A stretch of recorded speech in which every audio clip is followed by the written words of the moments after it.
드디어 26년 새해가 밝았습니다. 그런데 여러분, 올해 바뀌는 정책 때문에 내 통장에서 돈이 빠져나갈 수도 있다는 거 알고 계셨나요? 지금 이 순간에도 전 국민카드에서 매년 1,000억 원이 넘는 돈이 주인한테 돌아가지 못하고 증발하고 있습니다. 올해부터는 국민연금도 더 내야 하고요. 생활비 부담이 커질 수 있다는 전망도 나오고 있어요. 반대로 쉬는 날이 늘어나고 구직자 지원금도 오릅니다. 누군가는 혜택을 받고 누군가는 부담이 늘어나는 거죠.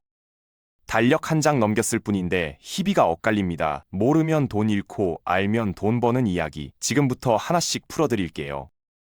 먼저 돈 이야기부터 해볼게요. 여러분, 혹시 은행 때문에 먼 길 돌아가신 적 있으세요? 국민은행 계좌 쓰는데 집 근처엔 신한은행밖에 없고 결국 버스 타고 멀리 가셨던 경험 한 번쯤 있으실 거예요. 특히 지방에 계신 분들은 은행 하나 가려면 차 타고 한참 나가야 하는 경우도 많죠. 이게 올해부터 완전히 달라집니다.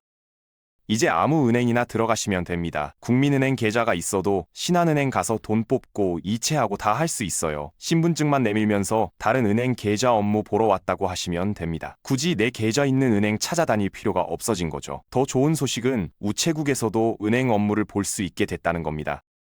시골에 계신 분들은 은행보다 우체국이 훨씬 가깝잖아요. 이제 우체국에서 국민은행, 농협, 우리은행 업무까지 다 처리하실 수 있어요. 다음은 진짜 중요한 이야기입니다. 카드 포인트요. 여러분 카드로 결제하실 때마다 포인트가 쌓이거든요. 그런데 이걸 안 찾아가시는 분들이 너무 많아요. 특히 어르신들이 포기하시는 금액만 해도 150억 원이 넘는다고 합니다. 그냥 모르고 계시는 거예요.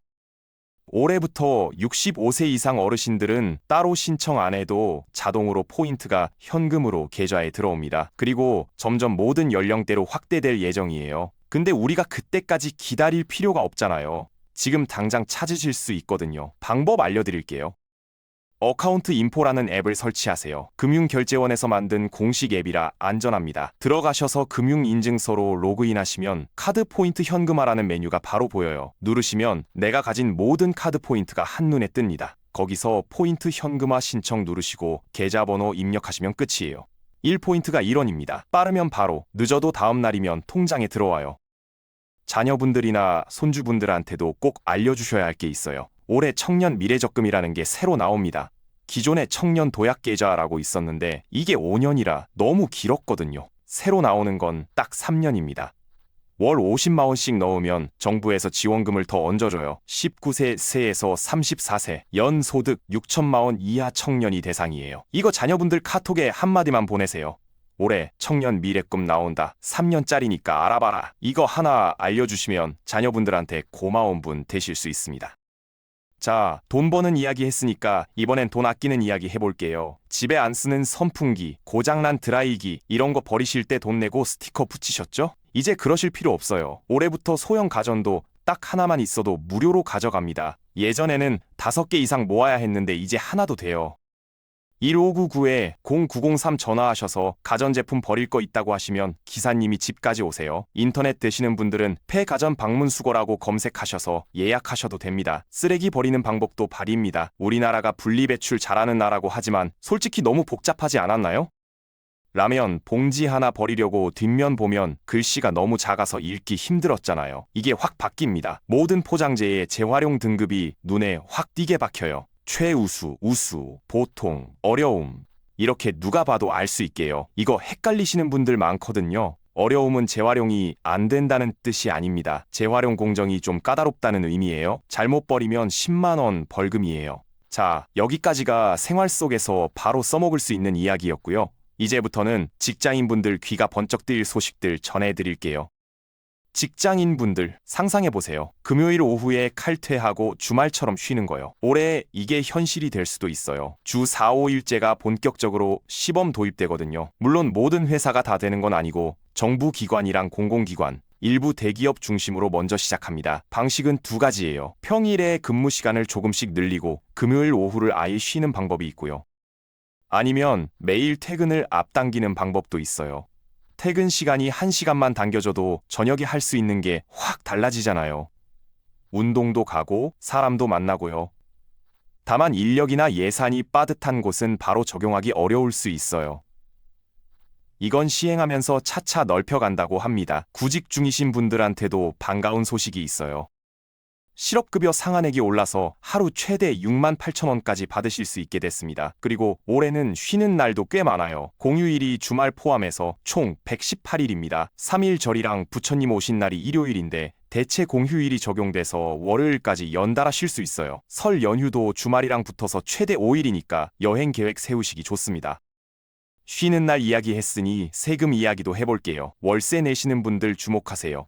올해부터 주말 부부도 월세 세액공제를 받을 수 있게 됐어요. 예를 들어 남편은 서울에서 일하고 아내는 천안에서 일하면서 따로 사시는 경우 있잖아요. 예전에는 둘 중 한 명만 공제받을 수 있었는데 이제 두 분 다 받으실 수 있어요. 합쳐서 연간 1,000만 원까지 공제됩니다. 자녀가 많으신 분들은 혜택이 더 커져요. 신용카드 소득공제 한도도 자녀 수에 따라 늘어나고 보육수당, 비과세 한도도 올라갑니다. 연말 정산 때 꼭 챙기세요. 출퇴근하시는 분들도 좋은 소식 있어요. 서울에서만 쓸 수 있었던 기후 동행 카드 같은 정액제가 전국으로 확대됩니다. 모두의 카드라고 하는데요. 일정 금액 이상 쓰시면 초과하는 금액은 나중에 돌려받을 수 있어요. 사실상 무제한 교통카드인 셈이죠. 수도권이냐 지방이냐 청년이냐 어르신이냐에 따라 요금이 다르니까 본인한테 맞는 걸 확인해 보시면 됩니다. 전기차 사실 분들도 참고하세요. 보조금이 줄어들 거라는 말이 있었는데 평균 300만 원 선으로 유지됩니다. 충전 인프라 혜택은 오히려 더 늘어나고요. 그리고 해외 직구 자주 하시는 분들 중요한 거 하나 있어요. 개인 통관 고유 부호 이제 매년 갱신하셔야 합니다. 한 번 받으면 끝인 줄 아셨죠? 아닙니다. 지금 가지고 계신 번호는 내년 생일에 만료되니까 미리미리 갱신해 두세요. 여기까지가 혜택 받는 이야기였고요. 이제부터는 좀 신경 쓰셔야 할 이야기들 해드릴게요.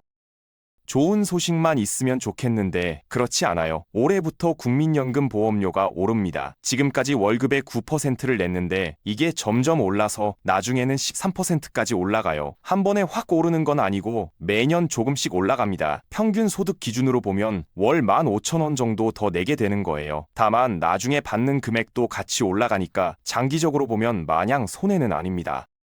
학부모님들은 이 소식 주목하셔야 해요. 올해 3월 새학기부터 모든 학교에서 수업 중 휴대폰 사용이 법적으로 금지됩니다. 그동안은 학교마다 달랐어요. 어떤 학교는 등교하면 걷어가고 어떤 학교는 그냥 놔뒀죠. 근데 이제 나라에서 법으로 정한 겁니다. 수업 시간에는 개인 휴대폰을 쓸 수 없어요. 물론 수업에 필요한 태블릿 같은 건 쓸 수 있어요. 개인폰 사용만 안 되는 거죠. 인권 침해 아니냐는 말도 있었는데 법원에서 아니라고 판결이 났습니다. 해외에서도 이미 시행하는 나라들이 있고요. 자녀분들한테 미리 말씀해 두시면 새학기에 당황하지 않으실 거예요. 마지막으로 수도권에 사시는 분들 꼭 알아두셔야 할 게 있어요. 올해부터 쓰레기 직매립이 금지됩니다. 지금까지는 쓰레기를 그냥 땅에 묻었거든요. 인천 매립지예요. 근데 환경 문제도 있고 주민들 반발도 있어서 이제 그냥 묻는 건 불법이 됩니다. 반드시 태워서 재만 묻어야 해요. 문제는 태울 곳이 부족하다는 겁니다. 소각장을 새로 지어야 하는데 내 집 앞에 소각장 생긴다고 하면 좋아할 사람이 없잖아요. 결국 민간 소각장에 맡기게 될 가능성이 높은데 그러면 비용이 올라갑니다. 종량제 봉투 가격이 오를 수 있다는 이야기가 나오는 게 이 때문이에요. 당장 우리가 할 수 있는 건 쓰레기를 줄이는 것밖에 없습니다. 자, 오늘 정말 많은 이야기를 했네요. 카드 포인트 찾는 법부터 시작해서 은행 가는 방식, 쓰레기 버리는 법, 직장인 혜택까지 다 우리 일상에 바로 적용되는 것들이에요. 특히 카드 포인트 현금화랑 폐가전 무상수거는 오늘 당장 해보실 수 있으니까 미루지 마시고 바로 확인해보세요. 이 영상이 도움이 되셨다면 주변의 가족이나 친구분들한테도 공유해주세요. 같이 알아야 같이 혜택 받을 수 있으니까요. 좋아요랑 구독도 눌러주시면 앞으로도 이런 유익한 정보 계속 전해드리겠습니다. 새해 복 많이 받으시고요. 오늘 영상은 여기까지입니다. 감사합니다.